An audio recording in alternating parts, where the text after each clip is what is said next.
Alright, here we go. You see it. I'm running Slaanesh. That's right. I'm the bad guy versus the Tomb Kings with good old Khalida. Sigvald, 2 sorcerers with Melikoths, and 4 Forsaken, 2 horsemen, and 1 Chad Chosen of Slaanesh. Versus all these skelly boys. Necropolis Knights? Interesting. I'm trying to understand what the hell my opponent was thinking with this build. We have a victory point. Keep it from the foe. And going with Khalida, I guess he wanted to go with the duel in case I went with the giant monster. Try to go sniping with Azazel with Pavane, so it wouldn't be as easy. And the Necropolis Knights to Garter. That's what would make the most sense to me. But then I see this Tomb Scorpion, I'm like, why? Yes, it's great anti-infantry. Well, I wouldn't say great, it's kind of mediocre. But it's a good, cheap terror bomb. That's the way I see it. And even then, trying to dive in on Chosen ain't the most ideal, if I'm being honest. He does charge and kills 2 models. Not bad, I mean... Not great either. We already have my opponent triple capped, so he's got to get on these points, and he's got to get them now, because I'm going to retake everything. And yeah, I've been seeing more and more Forsaken pop up again with Slaanesh. And people think Slaanesh has the worst Forsaken for some reason. Well, I guess Khorne has the worst Forsaken. Other than that, Slaanesh isn't too far behind, but Physical Resist, Immune to Psychology, Frenzy, Devastating Flanker, these are all great abilities on Forsaken. Especially with that kind of charge, that many models, and that weapon strength. And Tomb Kings are just gonna have a hard time trying to get through them with even Nekar Warriors. He really needs the RR ones. I forget what they're called. The Tomb Guard ones. Yeah, I just don't remember their names right now. And he's in the back line with Necropolis Knights, but it's not that bad. Khalida's trying to duke it out with the Sigvald's son. Prince Sigvald himself. We have my boys trying to get in on top of those nasty, nasty bows, because those are the only things that can really hurt me. And luckily, he just went so... he didn't even go wide. He didn't really try to protect him either, so that was a big problem. Which is kind of awkward, trying to use Necropolis Knights to protect your backline, so it's like... probably should have just had more skeletons, honestly. Did it that way. And my Melikoths are a bit awkward here too, because there's no great targets besides, I guess, maybe the Skelly Spears, Nekar Warriors, I want to say. I don't want to waste it on bows, because they're just going to get away anyways. I have nothing to disintegrate them. But yeah, those Necropolis Knights are being disruptive, but for how long? We got our Hellstriders coming in who are absolute... just bastards. They're just bastards. We got Sigvald's sons, or where are those? The Arwar. Marauders, I forget what they're called. I love these guys. They're absolute, I think they're the princes. I'm just gonna call them the princes for now. You can tell I don't play Slaanesh often at all. I try not to play top tier factions. I've even fallen off a bit with Wood Elves and Beastmen. They're always top. Haven't played Norskin forever. I don't even remember the last time. Because I always play the same, and they just don't interest me playing top tiers. I'm more of like A or B tier. I try not to do S tier too often. Because it could just be so mean. So obnoxious. Here goes the first of many Melikoths. Just melting. And I just feel bad. But with the patch coming in, it's hard to tell what's going to be hot, and I want to give a taste of what Slaanesh has going for it. They are one of the Chaos gods, and I really only play Chaos. But man, Slaanesh is just gross. The amount of battlefield control, agency you have on the field, the speed, devastating flanker, they just have everything. And even with all the nerfs, they still are, I would say, top tier next to Ogres. Ogres barely got touched, man. A lot of the top stuff barely got touched. Like little incremental stuff. But nothing that's going to be backbreaking. Oh, nothing like that. So yeah,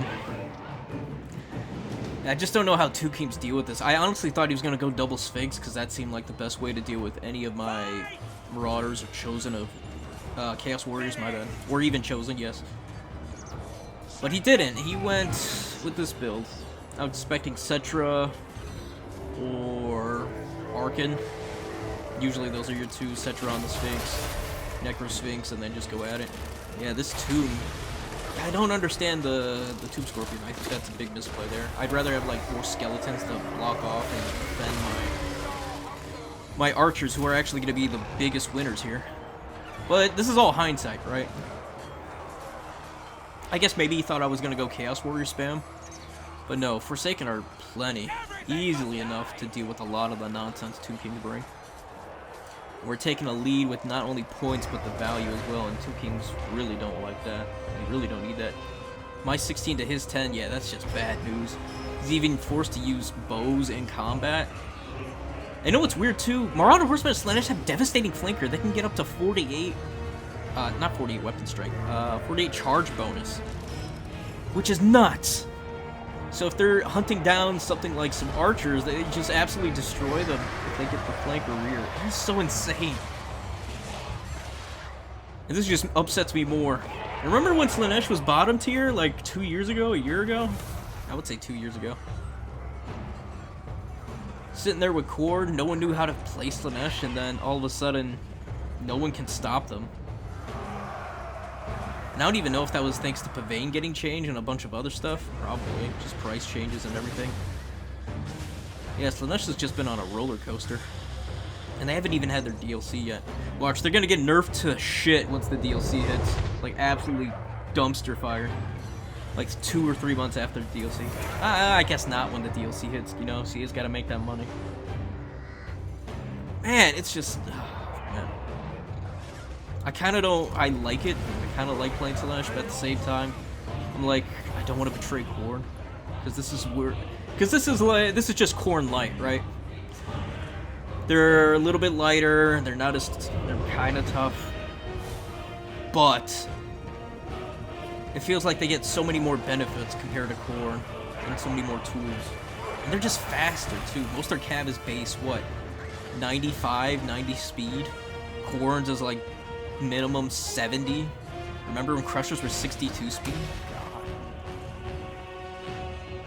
Man, that was a bad time. Still is, kinda. Skull Crushers kinda suck. Blood Crushers, I don't see Blood Crushers ever used. Unless you're going up against maybe Dwarves. Dwarves, Cathay. And yeah, it's just bad right now. 3,000 value difference, roughly. I have pretty much... I'm close to capping at this point. I forgot to put my units on the point here. I was too busy just trying to block them off. Should have these Marauder Horsemen on the point throwing their damn javelins. Trying to hunt down Khalida. Khalida! Do some rear flanks. And yeah, it's just bad. Melikoff's on the spears because once they go, my large units don't have anything to fear. We can just hunt down Khalida. Sigvald and the Chosen in the middle. They're never going to leave. Sigvald sucks.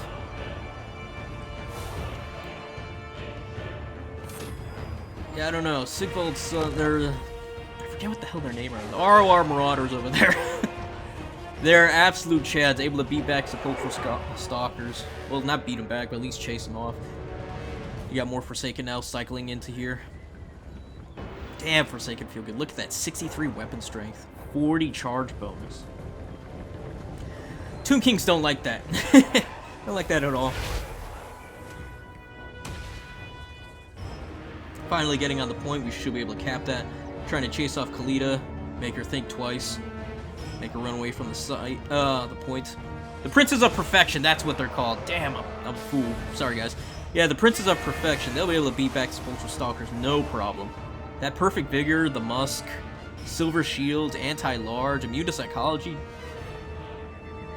Fizzres, you can't ask for anything more.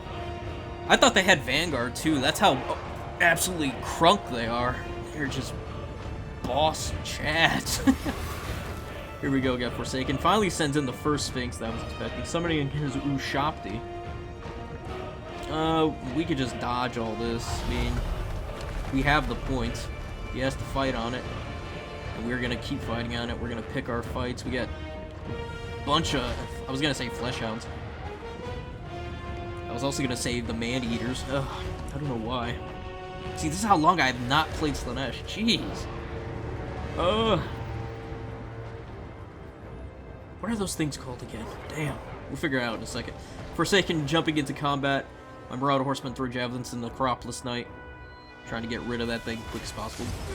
Princes of Perfection disintegrating these Sepulchral Stalkers into dust. 41 melee defense is insane. And then you have the Musk too. It's really 46. Muted Psychology. Damn, these guys are good! Ugh. CA buff cord. Quit nerfing us. I mean, we have some good units, but nothing on the side of this. We need like a perfect vigor kind of aura or something to give us some long enduring fighting capabilities. Man, it feels bad sometimes playing for, especially into the kiting matchups. Necrosphinx getting absolutely, I said Necropolis Knight. The Necrosphinx getting chewed apart. Speaking of chewed apart, so are these tombs. We're doing a little cycle charge. Doing a little cycle charges, doing a little trolling. Princess of Perfection trying to get into a nice little position here to stop them from coming in. Only lose 2 on the charge. These are Hell Scourges, so they will bump and grind. Poison, 40 charge bonus. Absolute chads. Backed up by Princess of Perfection. You can't ask for anything better. And then Fury's coming in! They're gonna fucking hit those damn birds over the head with a trash can. My opponent's just isolated on all fronts. He's about to get triple capped. Down on value. He's coming back up. He's only down 2,000. He's risking Khalida right now, but he's losing the Sphinx and those silly little swords. Nekar Warriors, Nekar Swords, Nekar Guard. I don't know what they are, but they're skellies. Forsaken just chatting it out. Marauder Horseman even doing it. Doing it and doing it well. Chosen, ready to beat up these Nekar Warriors, no problem. 61 melee defense, good luck. Alright. We haven't even capped this point yet, and we don't even need to. We're just sitting there chewing away at these bones until they're grinded to dust. And yeah, my opponent just like, oh, I'm gonna try to steal this objective away. And it's just like, no, it's not gonna happen. Matter of fact, you're making it easier for me to charge you. And charge you, I will. He gave us a flank, he gave us a rear, and Slaanesh likes it in the. I didn't say nothing. But yeah, these Chosen grinding it out with the tombs. These Nekar Warriors, I thought they were Tomb Guard. They should be Tomb Guard. Because these Warriors are about to lose everything to the Chosen. The Chad Chosen. Not even losing a model, just absolutely grinding it out. And then they have Sigvold to back them up. There's just nothing my opponent can do. Oh, this feels so gross, but so good. Okay, we're backed up to 3,000 value difference. There's really nothing he can do. I mean, we have the points. We can just stand here. We don't even have to fight, honestly. Just keep throwing Forsaken. Over here, we absolutely dumpster the Carrions with Fascination. Yeah, you take away Purveyne, but we still got damage going through. You ain't going nowhere. Ugh. And now he's triple capped. Yeah, that's GG. He's not gonna be able to win this. I knew it. He'll fight to the bitter end, but the end will come. And yeah. I'll say that was a fun game. Slaanesh still gross. Absolutely, feels bad and good. I hope I don't have to deal with them anytime soon. But man, yeah. Yeah, the double Melkovs didn't feel good, but I thought he would spam out Marauder Horseman. Nekar Horseman. Nekar Horseman, double Sphinx, maybe some, there was no Nekar Horseman with bows, which is something I would totally have went. Probably would have done that instead of, well, then again, I'm thinking Purveyne as well. So if you go with the bows, I could just pick one off one at a time with Purveyne. So it's really tough. Yeah, Slaanesh is just still grind. Still hard to figure out how to take them. Usually my success with beating Slaanesh is just a giant amount of numbers, so they can't get their devastating flanker off. But then they go with a bunch of Chaos Warriors and stuff, so you have to have heavy spells or loons or something. Alright. Alright, we're at the end of the video here, folks. Enough of me rambling. If you liked it, please like, sub, follow me here on YouTube. We're on the road to 2,000. Come join me when I have the streams, whether it's to play some games or show some love. Alright, with all that said, y'all have a good one. Peace, and goodbye for now.